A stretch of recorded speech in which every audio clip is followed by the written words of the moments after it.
Oi, oi, querido estudante, tudo bem com você? Novamente estou por aqui. Sou a professora Daniele Nunes. Meu sinal na comunidade surda é este aqui. Seja muito bem-vindo ao projeto Aprender Além da Escola, do Centro de Mídias e Tecnologias Educacionais da CEMED. Hoje, iremos a mais uma aula de língua portuguesa. Um dos assuntos mais importantes que veremos por aqui, pontuação. Vamos começar? Preparado? Então vamos lá para a nossa hora de aprender. A pontuação é um recurso utilizado para dar ao texto entonação e ritmo que a fala apresenta. Muitas vezes, ao escrever, não empregamos a pontuação adequadamente. Com isso, surgem alguns problemas de compreensão a respeito do que foi escrito. Nesta aula, você poderá refletir um pouco sobre alguns sinais de pontuação e algumas circunstâncias nas quais elas poderão ser empregadas. A pontuação na escrita é empregada para que as frases escritas sejam lidas da forma como gostaríamos de pronunciá-las. A nossa língua oferece sinais de pontuação para definir a entonação de voz. Vejamos alguns deles: ponto de exclamação, travessão, interrogação, vírgula, ponto e vírgula, reticências, aspas, parênteses e dois pontos. Nesta aula, nós iremos estudar sobre vírgula, ponto e vírgula, reticências, dois pontos, aspas e parênteses. Esta aula é muito importante. Preparado? Leia comigo a seguinte frase. Os dias da semana são segunda-feira, terça-feira, quarta-feira, quinta-feira, sexta-feira, sábado e domingo. Uma das várias razões por que usamos vírgula é para enumerar elementos. E foi exatamente o que ocorreu nesta frase. Há uma enumeração dos dias da semana. Tranquilo, né, gente? A questão da vírgula. Passemos para outro sinal de pontuação, o ponto e vírgula. Observe o exemplo que separei para você. Iremos tratar dos seguintes pontos na nossa reunião de alunos: hora da entrada dos estudantes, disciplina em sala de aula, distribuição de livros para leitura. Veja que eu usei o ponto e vírgula no final de duas frases. Isso foi feito para enfeitar o texto? Claro que não. Existe um motivo, um porquê para usar este sinal. Acompanhe. A função do ponto e vírgula, basicamente, é de atribuir clareza a uma frase, de modo a organizar os itens apresentados. Agora analise como ficaria o texto caso eu apenas colocasse vírgulas entre as frases. Compare com o uso de ponto e vírgula. Percebeu a diferença? O ponto e vírgula deu uma organização ao texto. As vírgulas estão erradas no segundo texto? Não, mas o ponto e vírgula estruturou de uma maneira melhor. Passemos para o próximo sinal. Veja o seguinte diálogo. Tainá, vá à taberna e compre para mim 2 quilos de arroz, 1 quilo de macarrão e uma lata de conserva. E Tainá diz: ok, mãe, pode deixar. Observe o sinal de 2 pontos no texto. Você costuma usá-lo ou sabe como usá-lo? Vamos ler uma definição de quando usar este sinal. O sinal de 2 pontos é utilizado para citar a fala de alguém, iniciar uma enumeração, introduzir um esclarecimento ou uma explicação. Acabei de mostrar para você 3 razões para se usar 2 pontos. Qual destas 3 razões se aplica ao diálogo? Vamos voltar a ele? Observe. A mamãe de Tainá enumera os itens que ela precisa comprar. Quando isso acontece, fazemos o uso de 2 pontos. Não esqueça jamais disso, hein? No início da aula, falei a você que os sinais de pontuação nos mostram como devemos ler um texto e como ler este diálogo, sabendo agora a função do sinal. Ouça: Tainá, vá à taberna e compre para mim 2 quilos de arroz, 1 quilo de macarrão e uma lata de conserva. Perceba que eu dei uma pausa logo após a palavra mim. É necessário fazer essa pausa, pois há uma enumeração.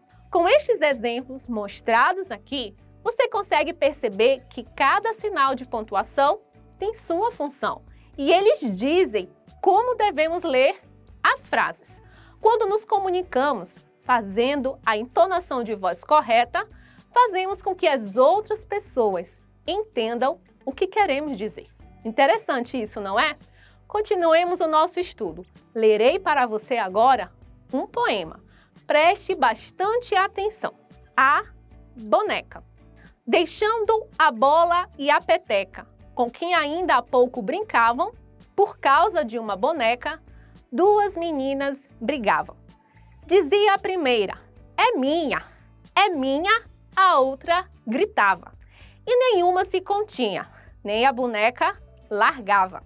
E ao fim de tanta fadiga, voltando a bola e a peteca, ambas, por causa da briga, ficaram sem a boneca. Este poema pertence ao Olavo Bilac, que nasceu em 1865 e faleceu no ano de 1918.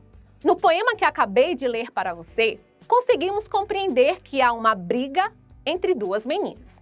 O motivo da briga é a boneca. No fim, o poema nos diz que nenhuma das 2 meninas ficou com a boneca. Há no poema ainda vários sinais de pontuação, mas em apenas 3 quero focar agora: nas aspas, parênteses e reticências. Vamos lá. Qual o sentido das aspas no texto? Voltemos ao poema. Observe comigo a segunda estrofe. Dizia a primeira: é minha, a outra gritava. E nenhuma se continha, nem a boneca largava. Observe que, quando se lê dizia a primeira, é minha, as palavras que estão entre aspas representam a fala de uma menina. No próximo verso, é minha, a outra gritava. Temos o uso das aspas novamente, neste caso, para indicar a fala de uma outra menina. Assim sendo, aspas são usadas para representar a fala de uma pessoa. Leiamos agora a última estrofe do poema. E ao fim de tanta fadiga, voltando a bola e a peteca, ambas por causa da briga, ficaram sem a boneca. Observe o sinal que finaliza este poema. Você sabe o nome dele? E o que ele indica? Anote aí. O nome deste sinal é reticências e não reticências. Graficamente, ele se apresenta com 3 pontos seguidos, um ao lado do outro. Um dos motivos para usarmos este sinal de pontuação é indicar que uma ação ainda não acabou. E é exatamente o que acontece no último verso deste poema. O autor quis deixar suspensa a ação que viria depois disso. As reticências também são usadas para marcar uma pausa no enunciado ou evidenciar emoções demasiadas em um texto. Para completarmos a nossa hora de aprender, ainda falta mais o sinal, os parênteses. Abaixo da última estrofe, temos o nome do autor e entre parênteses temos uma informação bastante interessante. A informação que está dentro do parênteses indica o ano do nascimento do autor e o ano do seu falecimento. Uma das várias razões de se usar parênteses é delimitar o período da vida de alguém. Para tanto, você precisa colocar essas informações dentro dos parênteses. Quanta coisa estamos aprendendo por aqui, não é, aluno? E para ajudá-lo a fixar ainda mais este conteúdo, eu quero convidá-lo para a nossa hora da atividade.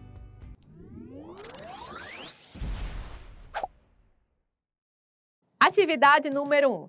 Leia o texto abaixo e responda à questão. As formigas, cautelosas e prudentes, o caminho atravessando. As formigas diligentes vão andando, vão andando. O sinal de reticências usado no fim do verso indica: letra A, marcar uma pergunta. Letra B, demonstrar uma incerteza. Letra C, indica uma ação que não encerrou? Ou a resposta é a letra D, indicar que alguém vai falar? O sinal de reticências tem qual sentido, aluno? Vamos verificar a resposta? A resposta correta é a letra C, indica uma ação que não encerrou. E que ação é esta lá no poema? As formigas diligentes vão andando e vão andando. Algo mais aconteceu aí. Passemos para a atividade número 2. Leia a frase abaixo e assinale a alternativa correta. Depois de tanto coice, mordida, unhada, ferroada, bicada e dentada, precisei fugir. O uso de vírgulas indica: letra A, demonstração de uma incerteza. Letra B, enumeração de ações praticadas pelo animal. Letra C, uma surpresa. Ou a resposta correta é a letra D, indicação de que uma ação não acabou. Qual o sentido da vírgula nesta frase aqui, aluno e aluna? Qual é a sua resposta? Vamos verificar a resposta correta? A resposta correta é a letra B, enumeração de ações praticadas pelo animal. E que ações foram essas? O texto nos diz: coice, mordida, unhada, ferroada, bicada, dentada e precisou fugir. Passemos para a atividade número 3. Atividade número 3. O que disse o passarinho? Um passarinho me contou que a ostra é muito fechada, que a cobra é muito enrolada, que a arara é uma cabeça oca e o que o leão marinho e a foca... Xoxô, passarinho, chega de fofoca. A pontuação usada no final do verso e que o leão marinho e a foca sugere que o passarinho, letra A, está cansado, letra B, está confuso, letra C, não tem mais fofocas para contar? Ou a resposta é a letra D, ainda tem fofocas para contar? Qual é a resposta correta? A resposta correta é a letra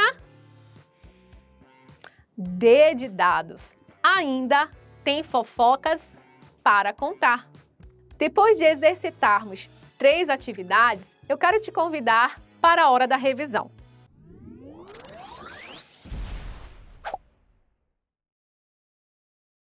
Você conseguiu perceber que os sinais de pontuação ajudam a compreender melhor a intenção do autor?